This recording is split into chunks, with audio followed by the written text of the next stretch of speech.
Magandang araw po sa inyong lahat mga kababayan at welcome back dito po sa PNR. At ito nga mga karibin natin, ayaw mabatikos. Nako, AFP nagwala na. Palasyo, Kongreso nasyak. Yan mga kababayan, patungkol po riyan ang ating alamin at bibigyan ng komento ngayong araw na ito. Pero bago pong lahat, kung hindi ka pa po napag-subscribe sa ating munting channel, please don't forget to subscribe at palike na rin po ng video ito. Maraming salamat po at ito na nga, simulan na po natin to. Sawa na ang bayan ko sa magnanakaw na tao.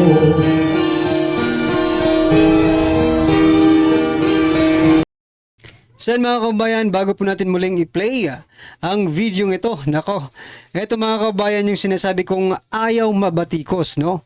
Itong gobyernong ito, masyadong nagpapahalata, no? Na sila po ay ayaw magpabatikos, no? Or ayaw mabatikos. Ito mga kababayan, kasi puro sila depensa at very concerned, no, about dito sa fake news na ito. Well anyway, eto, pakinggan po natin to mga kababayan at bigyan po natin ng reaction to. Mga fake news kayo. Fake you.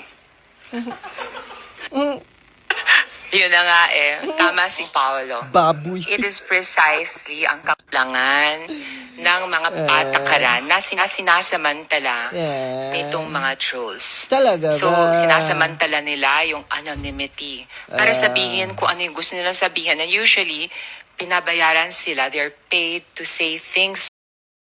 Oops, teka lang, no?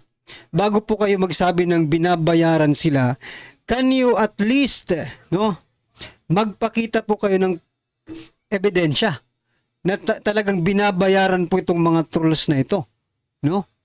Kasi gaya po kanina mga kababayan, tinanong po, no, yung Yusek Attorney Castro na yan, no? Kung kayo po ba ay mayroong ebidensya na sinasabi niyong trolls at bayaran? Wala daw mga kababayan. So meaning, kayo mismo dyan, nagpapakalat kayo ng fake news. Because walang basihan ang sinasabi nyong bayad, no? Kaya sino ba itong congresswoman na ito, ha? Magpakita po kayo ng ebidensya na kung saan binabayaran yung sinasabi mong trolls, no? Yan yung sinasabi ko kanina mga kababayan eh. Kayong mga ano dyan sa gobyerno, ayaw nyo lang talagang mabatikos ngayon. Bakit? Kasi hindi nyo naman kasi ginagawa ng maayos ang trabaho ninyo. That's why, no? Oh, that's why ayaw nyong mabatikos at yung nagbabatikos sa inyo, tinatawag yung trolls, which is sinasabi nyong bayad. Nasaan po ang bayad? Magpakita po kayo ng ebidensya. Well anyway, aaminin ko po sa inyo, bayad naman talaga kami. No? Tayong mga content creators, bayad po tayo ng YouTube, di ba? Dahil pag monetize ka na po, bayad ka talaga. Oh. Pero kung sasabihin mong galing doon sa mga amo, wala naman kaming amo. Ang amo po namin dito si YouTube. Kung anong platform po ang ginagamit namin, yun po ang amo namin. No? Hirap sa inyo, wala kayong ebidensya no? That are false Wow. and unfair. Wow. They target, hindi lang kami mga politiko, businessmen. Wow. Di ba hindi nakikita? Ganito lang yan mga lods eh. Ang tagal-tagal na nilang sinasabi na yung mga umaatake sa kanila ay mga paid trolls, mga bayaran, binayaran para siraan sila. Pero pansinin nyo mga lods, hanggang ngayon, wala pa silang maipakitang ebidensya sa kanila akusasyon. Totoo. 'Di ba? Totoo mga kababayan, no? Pag binabati ko sila, fake news agad, no? Wherein nagpapakita pa nga yung iba, no, ng mga ebidensya, dokumento na talagang sila ay involved at may ginagawang katiwalian, no? Or maybe, example na lang po natin yung BICAM report, 'di ba? Yung PhilHealth, 'di ba? Diyan kasi sila binabatikos eh. O ano ngayon? May mga ebidensya po. Paano nyo masasabing fake news yan? Sige nga. Dahil ba binabatikos ang gobyerno kaya fake news? Di magtrabaho kayo ng maayos. sundin nyo ang konstitusyon, ang batas, di ba? Para walang masasabi kayong fake news. Na? Ito nga no? Hindi naman siguro kayo mga ob-ob, no? Dapat naiintindihan nyo na yung sentimento ng taong bayan. Kung bakit sila nagko-comment na mga ganyan-ganyan, no? Kasi nga po, nakikita rin nila that you are not working well, no? Hindi kayo nagtatrabaho ng maayos at bagkos puro korupsyon ang nakikita ng ating mga kababayan. Alangan naman, di ba? Korupsyon na nga ang ginagawa sa iyong bansa, sasabihin mo pa, wow, very good, di ba? Great, great, that's great. Anong kala niyo sa mga Pilipino? Mga obob? Di ba? Hindi ganun ang Pilipino. Maliban na lang dun sa mga natutulog pa rin, di ba? Kasi kahit kinukurap na, nililimas na ang kaban ng bayan, sasabihin pa rin nila, wow, ang ganda ng pagkakatrabaho nyo. Oo, trinabaho nga nila. Ang ganda-ganda nga ng trinabaho nila di ba? Limas ang kaban ng bayan. Oh, sabi nyo, ay fake news yan, nilimas ang pera ng taong bayan, ang tax natin lilimas. Fake news ka. Well, anyway, kung fake news kaming nagsasabing nilimas ang pera ng taong bayan, bakit ang laki ng utang natin, wala tayong nakikitang big ticket project? Sige nga, saan napunta? Di ba? Kinuha pa yung pera sa PhilHealth. O, sabihin nyo, fake news. Fake news pa rin ba yan? Huwag nga kayong magbulag-bulagan. Magigising kayo, wala na tayong mga damit. Mga kababayan, no? Pati damit natin, binenta na. Well, anyway, mga karibin natin, wala tayong magagawa kapag ganyan po ang kanilang prinsipyo sa buhay, no? Ang gusto ko lang naman i-point out, mga kababayan, kung ayaw nyong mabatikos, kung ayaw nyo ng fake news na sinasabi ninyo, kasi yun naman pag binabatikos kayo, fake news. Kung ayaw nyo yan, magtrabaho po kayo ng maayos. Diba? Always, ilagay nyo always sa sarili ninyo, no? Na uunahin nyo ang taong bayan bago sarili. Sige, yan na lang. Unahin nyo ang bayan bago sarili. Malamang sa malamang wala kang maririnig na fake news. Kasi puro papuri, no? Ang iko-comment ng taong bayan sa inyo. Ganun lang naman yun Kung baga, nire-reverse psychology lang kayo ng taong bayan. Kayo naman, masyado kayong hot. Instead na isipin yung imbis na isipin nyo na constructively, no? Think constructively, no? Ibig sabihin, tanggapin mo ng may pagbabago ba? Baguhin mo yung nakikita nila na mali sa'yo, no? Gawin mong tama yung mali na ginagawa mo. Yun lang naman yun diba? Ito pa mga kaubayan, ito pa yung natin, yung PCO Secretary, Presidential Communication Office Secretary or Communication Secretary. Nako, ito mga kababayan hindi man lang maibigay yung pangalan. Communication pa naman to, ibig sabihin, he knows, no? Ito mga kababayan, pakinggan po natin to. Who owns Digital 8 for the record? For the record, it's owned. Well, I don't know if he wants to be dragged in this thing, in this issue, no. But you can check naman kung sino sa SEC, kung sino ang may-ari ng Digital 8. Is it someone, a former police officer na involved sa isang serious crime? Again, check na lang po.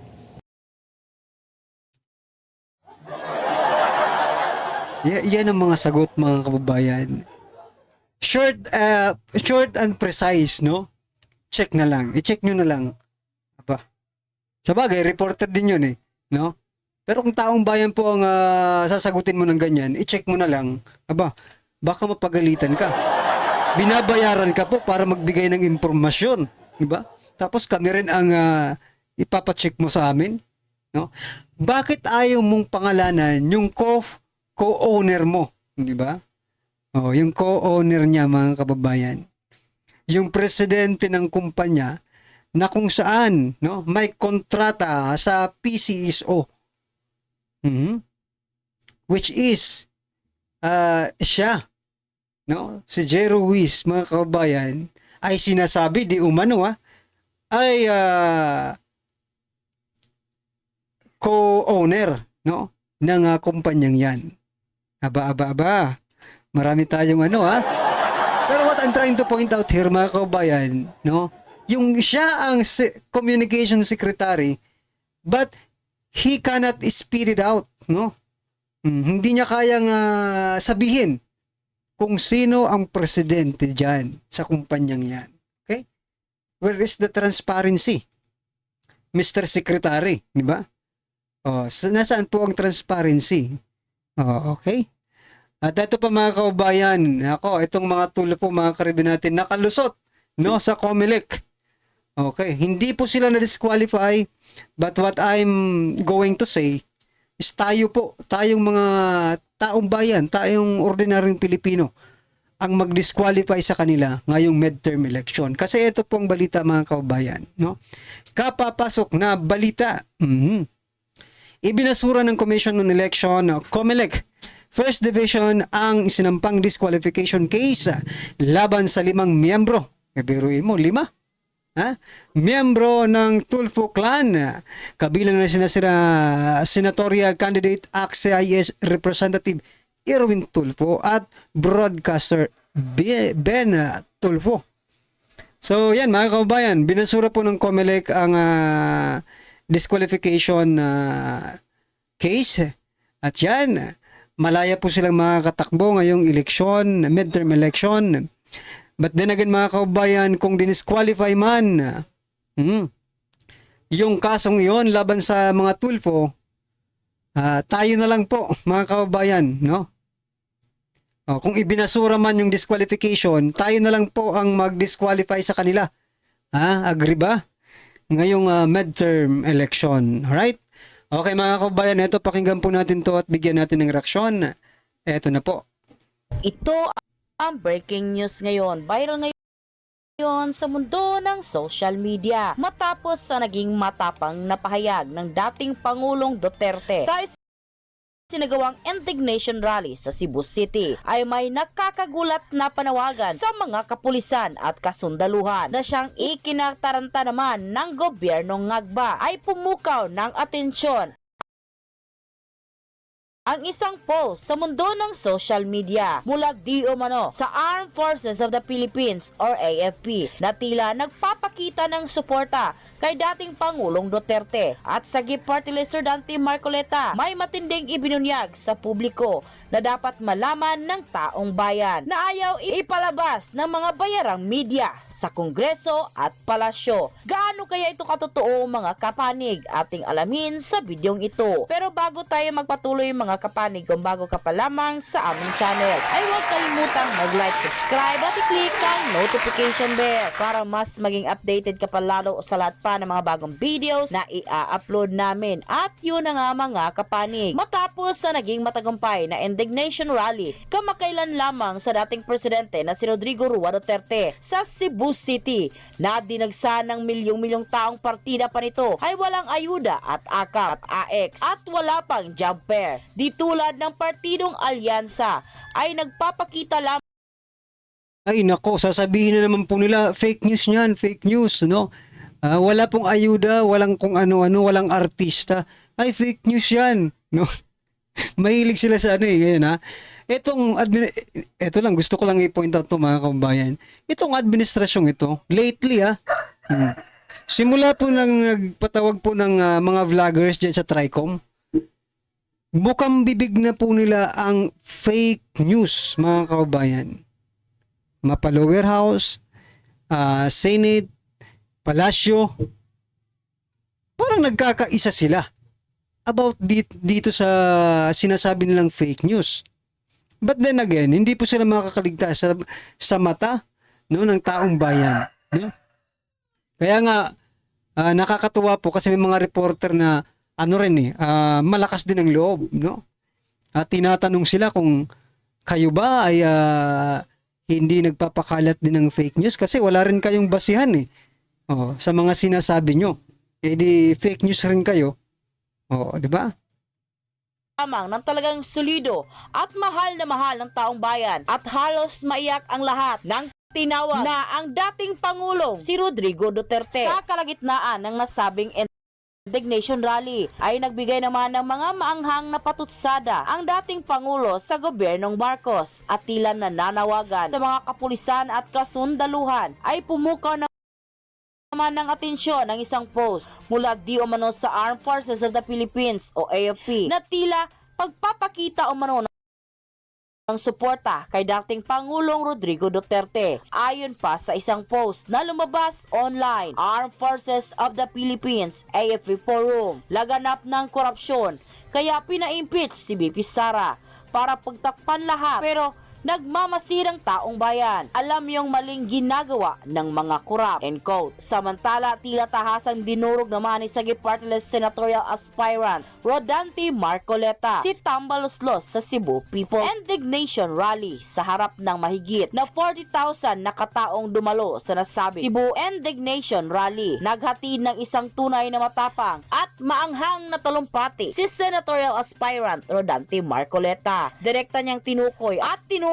si House Speaker Tambaloslos bilang utak umano sa likod ng kasalukuyang bantang impeachment laban sa Vice Presidente na si Vice President Sara Duterte. Ito'y matapang na ibinunyag ni Senatorial Aspirant Rodante Marcoleta kung paano ginamit umano ni Martin Romualdez ang kanyang kapangyarihan upang maisulong ang nasabing impeachment sa kabila ng mariing pagtutol ng mahigit 4 na milyong mamamayang Pilipino. Ayon pa kay Senatorial Aspirant Marcoleta, hindi umano ito simpleng issue ng politika kundi isang sistematikong pagsabwatan upang mapatalsik sa kanyang pwesto ang Vice President na si Sara Duterte at palakasin ang pansariling kapangyarihan ni Tambaloslos. Ayon pa sa kanya, and I quote, Martin Romualdez is responsible for weakening our institutions. He cannot lord over. He cannot change the destiny of our people. Mariing hayag ni Marcoleta na sinalubong ng sigawan at palakpakan ng libo-libong dumalo. So yan mga kabayan, ano po ang masasabi nyo dun sa sinabi ni Congressman Marcoleta na pinahihina or weakening, no? Si Romualdez yung dahilan kung bakit humihina, no, yung Kongreso. Well, anyway, ang masasabi ko lang dyan mga kabayan, talagang pera po mga kabayan, no? Pera ang nagpapahina sa Kongreso sapagkat yung iba, I know, hindi man lahat, pero yung iba mga kabayan, pagdating po sa pera, nawawala po yung mga prinsipyo, no? Nawawala po yung dahilan nila, yung DPs why, kung bakit po sila tumakbo, kung bakit po sila nandyan, what are the reasons, no? Kung bakit sila nandyan sa Kongreso, no? Nawala lahat, no? Dahil po sa pera. At napatunayan po natin yan. Mga kababayan, makasabihin naman, fake news dyan, fake news. Nope. Napatunayan po natin yan doon sa mga umamin, no? Na mga congressman na kung bakit daw sila pumirma, dahil po sa mga constituent nila. Baka di umano, mga kababayan, ay tanggalan sila ng pondo doon sa mga proyekto ng gobyerno. Kita mo na yan? Yan po, mga kababayan, ang dahilan. Sana magkaroon po ng batas, no, na maging standard, no? Kung ano man po ang allocated funds, no, ng isang congressman, depende rin kasi sa laki ng hawak na di ba? Sa laki ng hawak na probinsya or city, okay? Distrito. Pero sana magkaroon po ng standard, no, para hindi makukurap. 'Di ba? Kasi paiba-iba eh. Depende lang sa kung sino ang speaker yung kanilang budget. So, sana po no, magkaroon ng batas na okay, eto sa iyo always yan. Kahit sino maging speaker diyan, eto talaga ang budget mo. 'Di ba? At ibibigay yan sa iyo. Kung hindi nila ibigay, baka kasuhan at pwede silang makulong. Diba? Sana mayroong ganun, no? Para at least safety net, no? Safety net, yan, ng ating mga congressman, at least, di ba? Well, anyway, mga karibin natin, ano po ang inyong opinion, reaksyon patungkol po sa video nito, i-comment lang po sa baba para at least alam po nating mga kababayan ang inyong opinion. Maraming salamat po. Please don't forget to like the video, mga kababayan. Maraming salamat po. Sawala ang bayan ko sa magnanakaw na tao.